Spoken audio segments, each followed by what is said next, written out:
ایسے ہی وائس کے معزز ناظرین السلام علیکم۔ امید کرتی ہوں آپ سب ایمان اور صحت کی بہترین حالتوں میں ہوں گے۔ اللہ پاک آپ کو ہمیشہ اچھے حالوں میں رکھے۔ حضرت قاسم کی لاش کو خاک کربلا کے سپرد کر کے امام پاک خیموں میں واپس آئے تو دیکھا کہ اپنا لخت جگر ہتھیار لگائے میدان میں جانے کے لیے تیار کھڑا ہے۔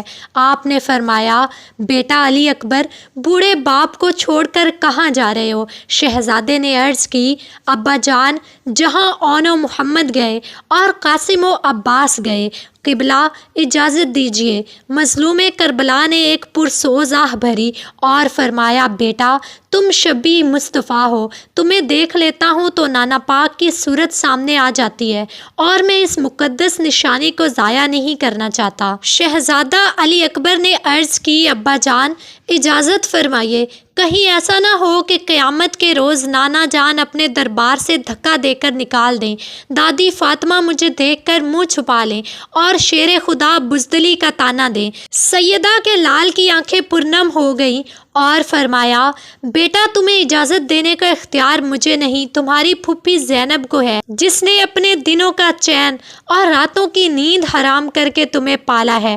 علی اکبر آگے بڑھے اور پھوپھی زینب کے پاؤں پکڑ لیے اور عرض کی، پھوپھی جان اجازت دیجیے۔ ابھی اتنا ہی کہا تھا کہ فاطمہ کی جائی نے ایک آہ ماری اور بے ہوش ہو گئی۔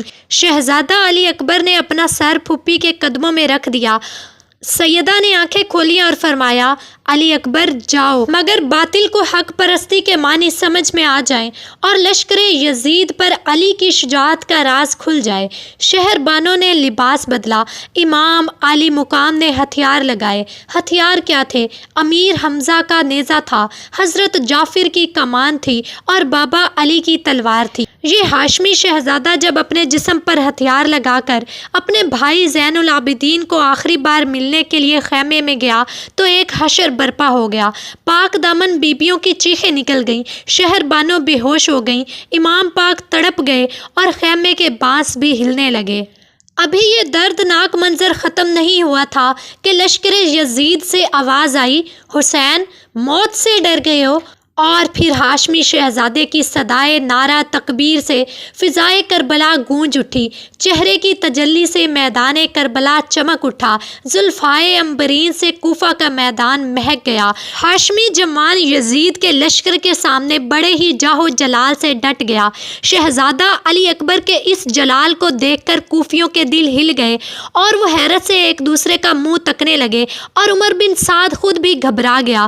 کسی کو آگے آنے کی ہمت نہ ہوئی تو شہزادہ علی اکبر خود ہی لشکر پر حملہ آور ہو گئے اور ایک وار سے کئی یزیدی قتل کرنے لگے۔ کبھی میسرہ پر شیروں کی طرح لپکتے تو لاشوں کے ڈھیر لگا دیتے، کبھی میمنہ کی جانب عقابوں کی طرح جھپٹتے تو صفیں الٹ دیتے، اور کبھی قلب لشکر پر بجلی کی صورت چمکتے تو یزیدیوں کو خاکستر کرتے ہوئے آگے نکل جاتے۔ کبھی نیزے کی ضرب تھی اور کبھی تلوار کی کاٹ۔ بڑے بڑے بہادروں کے حوصلے ٹوٹ گئے اور ہاشمی جوان کی تیغ براں کے آگے نامور شہ سواروں کے دل چھوٹ گئے۔ عمر بن سعد نے طارق بن شیس سے کہا، بڑے شرم کی بات ہے کہ اہل بیت کا ایک جوان ہم پر غالب آتا جا رہا ہے، اور اگر اس کو تھوڑی سی مہلت دے دی گئی تو پھر ہم سب کو میدان چھوڑ کر بھاگنا پڑے گا۔ جاؤ اور حسین کے اس بیٹے اور یزید کے اس باغی کو قتل کرو، اور اس کے انعام میں تمہیں ابن زیاد سے موصل کی حکومت دلواؤں گا۔ چنانچہ طارق بن شیس اپنے نیزے کو ہوا میں لہراتا ہوا سامنے آیا۔ ادھر بھی ہاشمی خون جوش میں تھا، اس نے آتے ہی نیزہ مارا۔ علی اکبر نے روک لیا اور پھر اس کے سینے میں ایسا برچھا مارا جو پار ہو گیا، وہ بے ہوش ہو کر گھوڑے سے گر پڑا۔ اس کے بعد اس کا بیٹا عمر بن طارق اپنی فولادی تلوار کو فضا میں چمکاتا ہوا مقابلے میں آیا، مگر ہاشمی شہزادے نے اس کو سنبھلنے بھی نہ دیا کہ نیزہ مار کر ہلاک کر دیا۔ اور پھر طارق کا دوسرا بیٹا غضبناک ہو کر اپنے باپ اور بھائی کا بدلہ لینے کے لیے میدان میں آیا۔ اس نے آتے ہی کئی وار علی اکبر پر کیے، مگر سب خالی گئے۔ شہزادے نے اس کی آنکھ میں نیزہ مارا، جس سے اس کی دائیں آنکھ نکل گئی۔ وہ بھی اپنی آنکھ پر پٹی باندھ ہی رہا تھا کہ علی اکبر کی تلوار نے اس کے بھی 2 ٹکڑے کر دیے۔ ہاشمی جوان نے کوفیوں کے دل ہلا دیے اور عمر بن سعد کانپ گیا۔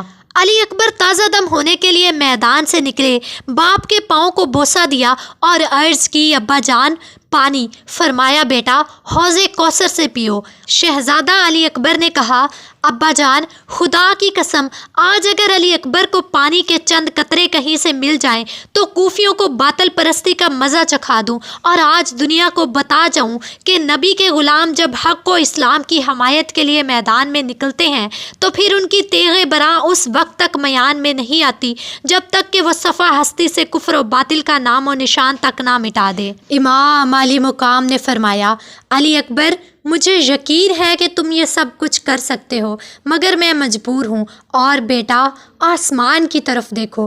علی اکبر نے دیکھا تو حضرت فاطمہ دامن پھیلائے، حضرت علی بازو کھولے اور نانا مصطفیٰ اپنے ہاتھوں میں حوض کوثر کا جام لیے کھڑے ہیں۔ آپ کا مرکب تیز رفتار ایک بار پھر دشمنوں کے سروں پر تھا اور ایک بار پھر آپ لشکر یزید پر حملہ آور ہو گئے۔ یہ حملہ ایسا تھا کہ لشکر یزید کے پاؤں اکھڑ گئے، لاشوں پر لاشیں تڑپنے لگیں اور سروں پر سر گرنے لگے، چاروں طرف قتل عام ہونے لگا۔ عمر بن سعد نے ایک مشہور شہ سوار محکم بن طفیل بن نوفل کو 1000 بہادروں کا دستہ دے کر ہاشمی جوان کے مقابلے میں بھیجا۔ وہ آتے ہی پکارا، جانتے ہو میری شہ سواری کی دھوم شام و عراق میں ہے؟ آپ نے فرمایا، میری بھی شجاعت کا چرچا زمین و افلاک میں ہے۔ اور پھر آپ نے تیغ حیدری کے وہ جوہر دکھائے کہ کوفیوں کے بہادروں کا یہ دستہ پیچھے ہٹنے پر مجبور ہو گیا اور آپ لشکر کے اندر گھس گئے۔ آپ کی تلوار کے ایک وار سے کئی یزیدی خزاں کے پتوں کی طرح کٹ کٹ کر گرنے لگے۔ پھر ابن نمیر نے دھوکہ دے کر نیزہ مارا جو علی اکبر کے سینے سے پار ہو گیا۔ آپ گھوڑے کی زین سے گر پڑے، گویا کہ 14ویں رات کا چاند تھا جو ڈوب گیا اور چمنستان زہرا کا پھول تھا جو ٹوٹ گیا۔ عمر بن سعد نے پکارا، حسین اپنے جوان بیٹے کی لاش بھی لے جاؤ۔